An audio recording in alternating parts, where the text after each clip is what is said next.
noches.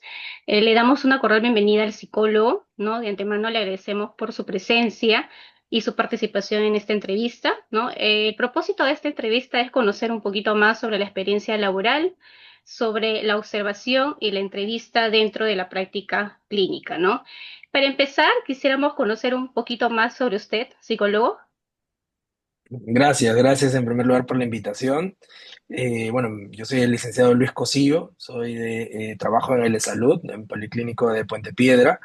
Ya ahí voy casi a un poquito más de un año en el ámbito clínico, ¿no? Y bueno, gustoso de poder ayudarlos el día de hoy, ayudarlas en su trabajo. Muchas gracias. Vamos a pasar por hacerles algunas preguntas, ¿no? Voy a comenzar con la primera pregunta. Basado desde su experiencia laboral, ¿qué papel considera que cumple la observación clínica con la comprensión del estado emocional y conductual del paciente? Es muy importante, ¿no? La parte de la observación. Sabemos que nosotros, pues, en el ámbito de la entrevista, no todo lo que te expresa el paciente de forma verbal va a ser lo único con lo que te vas a quedar, ¿no? Es importante que nosotros también veamos ese lenguaje no verbal y eso no lo vemos a través de cualquier prueba psicológica, ¿no? Algún test. Lo hacemos con la observación, ¿no? In situ. El paciente necesitamos que esté ahí dentro del establecimiento, en ese espacio que se le brinda para que nosotros podamos ver, ¿no? Y que concuerde muchas veces con lo que manifiesta, pues, ¿no? Una cosa es lo que te pueda decir de forma verbal y otra cosa es que lo que realmente proyecta también con su lenguaje no verbal. Sabemos que la parte de no verbal representa pues el 80% más o menos de lo que uno nos indica el cliente, ¿no? Y tenemos que tener ese ojo clínico para poder darnos cuenta realmente por cuál es la demanda real que quiere el paciente, ¿no? Que a veces no es lo mismo el motivo de consulta por la demanda que realmente requiere el paciente. Y es ahí donde tenemos que darnos cuenta, ¿no? Del estado emocional, de la parte emocional del paciente. Muchas gracias, interesante respuesta. Mi compañera va a continuar con las preguntas. Gracias. Ya, bien. Continuando con la pregunta, a menudo se dice que la entrevista psicológica es tanto técnica como arte. ¿Cómo logra usted equilibrar la estructura profesional con la empatía humana durante una entrevista? Buena pregunta, ¿no? Considero que lleva de los dos, ¿no? Tanto la parte técnica como la parte artística que tiene que ver mucho con la propia experiencia, ¿no? Sabemos que como parte de la entrevista clínica nosotros tenemos fases, ¿no? En la primera fase, que es la fase inicial en la entrevista, necesitamos establecer lo más importante, esta alianza terapéutica con el paciente, que es el rapport. Necesitamos trabajar en esa parte inicial que es importante, esta relación, ¿no? Que generamos con el paciente. En la fase intermedia tenemos que recopilar la mayor información que podamos, ¿no? A través, pues, de las preguntas que tengamos que hacer en la parte de la entrevista para que poder recabar toda la información que necesitamos para poder dar una parte diagnóstica, ¿no? Una hipótesis diagnóstica en el momento. Y por último, en la parte final tenemos que revisar, hacer el resumen de todo lo que hemos trabajado y bueno, planificar también las futuras citas, ¿no? Entonces tiene que ver mucho la parte de la estructura que tenemos, porque también va a haber en la parte clínica, sobre todo utilizamos mucho pues la entrevista semiestructurada, ¿no? Trabajamos mucho el tema de algunos cuestionarios que los que podemos aplicar. Sin embargo, también por otro lado hacemos un poquito pues la parte no directiva, ¿no? En la que pues solemos intervenir al paciente con algún tipo de preguntas que no están dentro del esquema. Pero la experiencia pues también te va a llevar, ¿no? A que la conversación o más que todo la entrevista sea más fluida, ¿no? Entonces tiene que ver bastante de los dos. La parte artística por la experiencia y la parte técnica por también los manuales, todo lo que se trabaja pues desde la formación educativa en las universidades hasta el presente. Bien. ¿Podría contarnos alguna situación en la que una observación o una pregunta clave durante la entrevista haya cambiado su percepción inicial del caso? Claro, muchas veces pasa, por ejemplo, en el campo, yo me enfoco más por el lado de adolescentes y niños, ¿no? Suelen venir pues los padres muy a menudo siempre con alguna inquietud del cual describen mucho la situación que pasa el hijo, ¿no? O la hija, y lo dicen de tal manera y ya uno empieza a anticiparse, ¿no? A sacar conclusiones. Usualmente la narrativa que indican los padres son, pues, mi hijo es rebelde, se porta mal, son malcriados, ¿no? Usualmente en la adolescencia. Y ya uno pues va anticipándose a todo lo que indica pues el padre, ¿no? O la madre en este caso también. Y cuando luego hacemos entrar al paciente, contratamos que de verdad no es lo que aparentemente indica pues la mamá, ¿no? El papá. Suele ser diferente, ¿no? Necesitamos escuchar también ese punto de vista para no solo quedarnos con lo que nos indica el padre, ¿no? O la madre.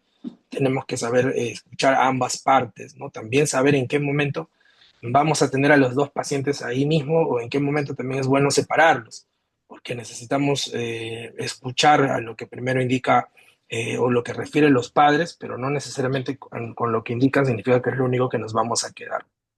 Igual, como ustedes saben que en la parte clínica también trabajamos el diagnóstico, necesitamos en algunos casos recopilar información de otra persona externa, que no solo sea la madre.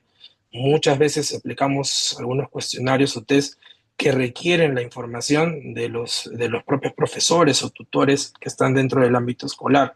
Entonces, necesitamos justamente esa información, ¿no? No solo quedarnos con un lado, sino de los distintos ámbitos que también se rodea el niño o el adolescente. Porque también pasa, ¿no? Muchas veces el padre viene y no, no tiene nada, mi hijo no tiene nada, pero el docente lo manda, o los psicólogos en el colegio educativo los mandan por algo, ¿no? Siempre solicitamos en esos casos siempre una constancia de por qué los están derivando. Y a veces para el papá no hay ningún problema, todo está bien, mi hijo está bien, mi hijo está bien. Y sin embargo, vemos que cuando ya hacemos esa pesquisa, ¿no? Un poco más exhaustiva con el psicólogo educativo, vemos que realmente hay problemas que aparentemente el padre a veces también se ciega, ¿no? Entonces eso nos hace cambiar ahí ese punto de vista, ese enfoque. Mm. Listo, doctor, muchas gracias. Continuando las preguntas, ¿qué diferencias puede encontrar usted entre la información obtenida por la observación y la obtenida mediante una entrevista? En primer lugar, bueno, la entrevista es lo que podemos recibir o captar de la parte verbal que nos manifiesta el paciente, ¿no? El paciente va a llegar a consulta y obviamente nosotros vamos a seguir, dependiendo de la estructura, una entrevista estructurada, semiestructurada o no estructurada, ¿no? En el caso clínico solemos utilizar más las semi y las estructuradas. Entonces, todo lo que nosotros podamos recabar la información a través de la entrevista, ya sea la historia psicológica, ¿no? La parte de la anamnesis también, o evaluamos esa parte, ¿no? Específicamente, y hasta el estado mental también del paciente, a través de preguntas. Eso es lo que él va a manifestar a través de las preguntas, de la entrevista que tú vayas a realizar. Sin embargo, por el lado de la observación, nosotros vemos que, en primer lugar, si realmente lo que él te indica con palabras también se refleja en la parte conductual. Él te puede decir en la consulta, oye, yo estoy bien, no tengo nada, estoy tranquilo, estoy feliz, pero de pronto ves tú su parte no verbal, ¿no? Brazos encogidos, ¿no? La mirada perdida, no te hace contacto visual. Algunos pacientes que nos han tocado por ahí con temas de adicciones dicen, no, yo estoy bien con el consumo, no tengo problemas, pero ves mucha inquietud en ellos, ¿no? Ves la forma, el aseo personal, la apariencia personal, te das cuenta de eso y eso no lo vas a notar pues con una pregunta en la entrevista. Necesitas mucho manejar la observación. Igual con los niños, ¿no? Ahora con los niños neurodiversos, pues vemos que aparentemente para ellos también, los papás están bien, pero con la experiencia, ¿no? Con el ojo clínico que uno puede formar, te das cuenta que en el consultorio, en el espacio, realmente hay indicativos, ¿no? Que te hacen, pues, de una manera tener tu presunción diagnóstica. Entonces, es totalmente diferente. Por un lado, la entrevista recopila la parte verbal y la observación es la no verbal, ¿no? Y ambas necesitan complementarse para tú luego poder hacer tu hipótesis diagnóstica, tu presunción diagnóstica y trabajar, ¿no? En ese caso, ya sea una intervención con una terapia o alguna derivación específica. Claro, claro, sí, tiene razón. Y aparte que es un buen punto importante, ¿no? Y bueno, doctor, finalmente, ¿qué consejo daría usted a los futuros psicólogos, ¿no? Más que todo sobre cómo desarrollarnos ante una mirada observadora y una escucha activa, ¿no? En nuestra práctica clínica. Claro, buena pregunta porque al igual que ustedes, yo también, bueno, soy de la Universidad Privada del Norte, soy egresado de ahí y sé que se han trabajado bastante pues el tema de la entrevista, el tema de la parte clínica y que si bien es cierto, a veces no se compara con la realidad, ¿no? Una cosa es lo que nos puedan enseñar en el aula, en la teoría y la realidad en distintos centros de salud, en distintos ámbitos de trabajo es diferente.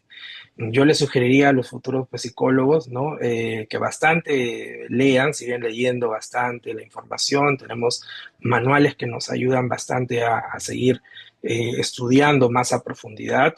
En segundo lugar, la práctica, ¿no? Practiquen, así sean a veces de alguna manera con algún amigo, algún compañero, algún vecino, en las prácticas profesionales en los internados, háganlo, ¿no? No se limiten porque solo la práctica también te va a dar la experiencia para que tú manejas estas situaciones que a veces son complicadas, ¿no? Entonces necesitas bastante practicar, ¿no? Sin miedo a equivocarte, porque al fin y al cabo todos aprendemos, ¿no? Todos estamos en un proceso también de aprendizaje, ¿no? Así que a seguir leyendo, a seguir investigando, no dejar de hacerlo por más que pasen el curso, aprueben, no lo dejen, ¿no? Siempre con sus manuales porque la entrevista y la observación es una competencia fundamental del psicólogo, ¿no? Necesitamos bastante la parte de la entrevista, la observación, al igual como la evaluación, que también es importante, ¿no? Conocer los manuales del DSM-5, el CIE-11, ¿no? Con los que se trabaja.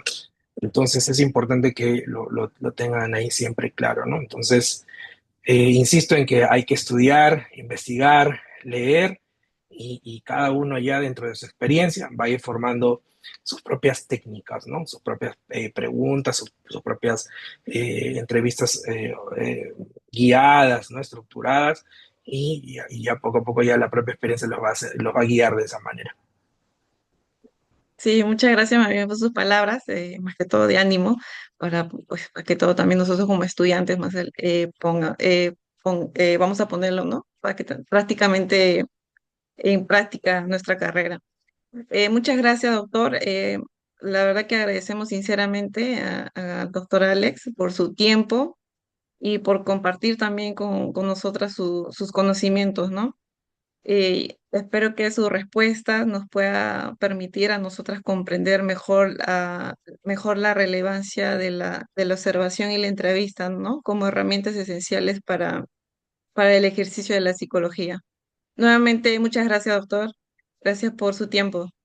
Gracias, no, gracias a ustedes por la invitación, gustoso de poder aportar por ahí los conocimientos que pueda tener a mi alma mater, ¿no? En la universidad. Bien, así que gracias, ¿no? Gracias a ustedes por la invitación. Listo, doctor, gracias. Hasta otra oportunidad. Gracias. Hasta luego, hasta luego. Hasta luego. Te voy a-